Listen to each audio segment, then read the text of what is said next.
मंडळी, आजच्या व्हिडिओमध्ये आम्ही पुन्हा एकदा तुमच्याशी एका शक्तिशाली वनस्पतीबद्दल बोलणार आहोत। तुम्ही ती अशा झुडपांमध्ये अनेक वेळा पाहिली असेल, पण ती किती औषधी गुणधर्मांनी परिपूर्ण आहे हे तुम्हाला नक्कीच माहिती नसेल। आम्ही अतिबलाबद्दल बोलत आहोत, ज्याला कंगवा म्हणून देखील ओळखलं जातं, कारण की त्याच्या बिया कंगव्यासारख्या दिसतात। तर याचं वैज्ञानिक नाव एब्युलन इंडिकम आहे। याशिवाय हे महाबाला, बालिका, कंकटिका, ऋषिगंधा म्हणून देखील ओळखलं जातं। नमस्कार, मी अमृता, आयुष्याचा खजिनामध्ये तुमचं स्वागत आहे। अतिबला हे नाव ऐकताच तुम्हाला वाटलं असेल की हे काहीतरी शक्तिशाली असं नाव आहे, आणि हे खरंय। याचा अर्थ असा की ही वनस्पती खूप शक्ती देते।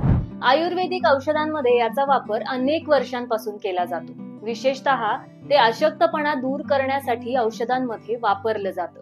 परंतु ते केवळ शरीराला शक्तीच देत नाही, तर इतर अनेक गोष्टींमध्ये देखील वापरलं जातं। ते सगळ्या प्रकारचे फायदे देऊ शकतं। विशेष म्हणजे जर हे योग्य पद्धतीने घेतलं गेलं तर याचा कोणताही दुष्परिणाम तुमच्यावर होणार नाही। मंडळी, अतिबलाच्या वनस्पतीचा प्रत्येक भाग, जसे की फुले, पाने, बिया आणि मुळे, सर्व आयुर्वेदिक औषधांमध्ये वापरली जातात। तुम्हाला त्याची पावडर आयुर्वेदिक दुकानात किंवा ऑनलाईन सहज मिळेल। तुम्हाला ही पावडर 1 चमचा नॉर्मल वॉटर सोबत घ्यायची आहे। जर तुम्ही लहान मुलांना देत असाल तर अर्धा चमचा द्या, आणि लक्षात ठेवा की 5 वर्षांपेक्षा कमी वयाच्या मुलांना हे देऊ नका। आणि जर एखादी व्यक्ती ही पावडर घेत असेल, ज्याला जास्त शारीरिक ताकदीची आवश्यकता असेल आणि त्याची शारीरिक हालचाल देखील जास्त असेल, तर तो व्यक्ती 1 चमचापेक्षा थोडी जास्त घेऊ शकतो।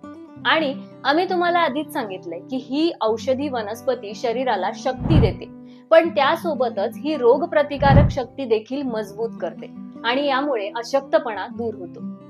मंडळी, आयुर्वेदात ही पुनरुत्पादक वनस्पती म्हणून मानली जाते। अतिबलाला एक नैसर्गिक शक्तिगृह म्हणणं चुकीचं ठरणार नाही। अतिबला ही एक वात नष्ट करणारी औषधी वनस्पती आहे। ही एक नैसर्गिक दाहक विरोधी औषधी वनस्पती आहे।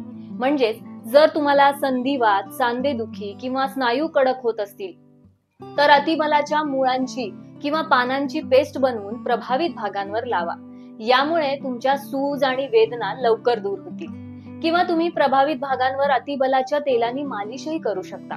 हे स्नायूंना आराम देतं आणि वेदना देखील कमी करतं। जर तुम्हाला संधिवात असेल तर तुम्ही अतिबलाची पावडर दिवसातून 2दा 1 चमचा दुधासोबत घेऊ शकता। जर तुम्हाला खोकला, दमा किंवा ब्रॉन्कायटिस सारख्या समस्या असतील तर अतिबला तुम्हाला फायदेशीर ठरू शकतं, कारण की हे फुफ्फुसांना शक्ती देतं आणि श्लेष्मा म्हणजे म्युकस काढून टाकण्यास मदत करतं। खरं तर अतिबलामध्ये दाहक विरोधी गुणधर्म आहे, जे फुफ्फुसांच्या आत असलेल्या टिश्यूजची सूज कमी करतात, ज्यामुळे श्वास घेण्यास आराम मिळतो। विशेषतः दमा किंवा ॲलर्जी सारख्या परिस्थितीत याचा काढा किंवा तुम्ही पावडर पाण्यासोबतही घेऊ शकता, ज्यामुळे तुम्हाला खूप आराम मिळेल। यासाठी तुम्हाला 1 चमचा अतिबलाची पावडर 2 कप पाण्यात उकळायची आहे। पाणी अर्ध होईपर्यंत उकळा आणि थोडंसं थंड झाल्यावर मग प्या। तुम्ही हे दिवसातून एकदा पिऊ शकता, किंवा तुम्ही हे 2दाही पिऊ शकता। मंडळी, अतिबला शरीरातील पचन क्रियेचं व्यवस्थापन करू शकतं, ज्यामुळे भूक वाढते आणि पोषक तत्व चांगल्या प्रकारे शोषली जातात। म्हणूनच अतिबला कमकुवत असलेल्या किंवा वजन वाढवू इच्छिणाऱ्यांसाठी खूप फायदेशीर आहे। हे शरीराच्या टिश्यूजला पोषण देतं आणि पचन सुधारतं, आणि निरोगी वजन वाढण्यास मोठ्या प्रमाणात मदत करू शकतं।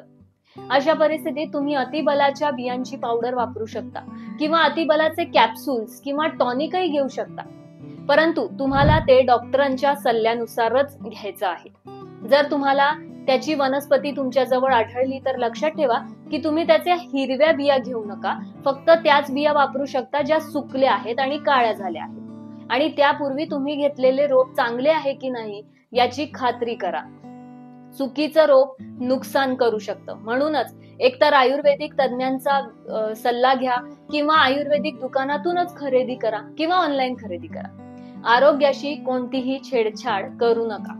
महिलांमध्ये मासिक पाळी अनियमित असो किंवा तुम्हाला कमकुवत वाटत असेल तर अतिबलाचे टॉनिक किंवा पावडर उपयुक्त आहे। तुम्हाला हवं असल्यास तुम्ही ते काढा म्हणून घेऊ शकता, पण गर्भधारणेदरम्यान डॉक्टरांचा सल्ला घेतल्याशिवाय हे घेऊ नका। पुरुषांमध्ये वंध्यत्व किंवा शीघ्रपतनाची समस्या अशा अनेक समस्यांमध्ये देखील हे फायदेशीर आहे. जर शरीरात कृशता असली तरीही अतिबला आयुर्वेदिक औषधांमध्ये अशक्तपणासाठी मोठ्या प्रमाणात वापरला जातो. आम्ही इथे तुमच्यासोबत एक रेसिपी शेअर करत आहोत. तुम्हाला हवा असल्यास तुम्ही ही वापरू शकता. यासाठी तुम्हाला 100 ग्रॅम अतिबला बियाणे, 100 ग्रॅम अश्वगंधा, 100 ग्रॅम कॉंच बियाणे घ्यायचे आहेत. हे सगळे बारीक करून ह्याची पावडर बनवा. त्यात 100 ग्रॅम रेशीम साखरेचा रस टाका. आता तुम्हाला हे सगळं 1 चमचा दुधासोबत सकाळी आणि संध्याकाळी रिकाम्या पोटी घ्यायचं आहे. आणि मंडळी, हे लक्षात ठेवा की हे घेत असताना तुम्ही जास्त मसालेदार किंवा तेलकट अन्न खाणं टाळा किंवा खूप गरम पदार्थ देखील टाळा. मंडळी, जर तुम्हाला वारंवार थकवा जाणवत असेल किंवा सहनशक्ती कमी आहे असं जाणवत असेल तर अतिबला पावडर तुमच्यासाठी अगदी फायदेशीर आहे. कारण त्यात नैसर्गिक संयुग असतात जी शरीरासाठी फायदेशीर असतात, जे पोषण देतात आणि ऊर्जाही वाढवतात. विशेषतः जर तुम्ही अलीकडेच कुठल्या आजारातून बरे होत असाल तर तुम्हाला जलद बरी होण्यास ही मदत करू शकतं. याशिवाय अतिबला शरीराची उष्णता कमी करतं, ज्यामुळे लघवीमध्ये जळजळ होण्यासारख्या जळजळीपासून आराम मिळतो. यासाठी तुम्हाला अतिबला मुळाचा 10 ते 20 मिलीलिटर काढा घ्यावा लागेल. अतिबला बिया बारीक करून रात्रभर पाण्यात भिजवून ठेवा. सकाळी 10 ते 20 मिली प्रमाणात हे पाणी घ्या. डोळ्यांमध्ये जळजळ, कोरडेपणा आणि संसर्गासाठी देखील अतिबला उपयुक्त आहे. अतिबलाची 5 पानं धुवून ती चांगली उकळून थंड करा आणि त्या थंड पाण्याने डोळे धुवा. यामुळे तुमच्या डोळ्यांना नक्कीच आराम मिळेल आणि तुम्हाला या सर्व किरकोळ समस्यांपासूनही आराम मिळेल. यानंतर जखमा, भाजणं आणि संसर्ग यासारख्या त्वचेच्या समस्यांमध्ये अतिबला पानांची पेस्ट किंवा पावडरचा वापर खूप केला जातो. अतिबलामध्ये अँटीबॅक्टेरियल आणि बरे करणारे गुणधर्म आहेत जे त्वचा दुरुस्त करतात. तुम्हाला 1 ते 2 चमचे अतिबला आवश्यक आहे. अतिबला पावडर घ्या. त्यात थोडे गुलाबजल, दूध किंवा कडुलिंबाचे पाणी घाला. म्हणजे तुमच्या त्वचेच्या प्रकाराला जे काही सूट होत असेल ते घाला. त्याची गुळगुळीत पेस्ट बनवा आणि चेहऱ्यावर लावा. तुम्हाला खूप सकारात्मक परिणाम दिसेल. अतिबलाचा काढा रक्त डिटॉक्स करू शकतो. यासाठी तुम्हाला 1 चमचा अतिबला बियाणे घ्यायचे आहेत किंवा तुम्ही 1 चमचा अतिबला पावडर देखील घेऊ शकता. ते काढा म्हणून पिऊ शकता. तोंड आणि दात किंवा हिरड्यांच्या समस्यांमध्ये अतिबला तुमच्यासाठी यात देखील उपयुक्त आहे. आता आम्ही तुम्हाला कसे ते सांगू.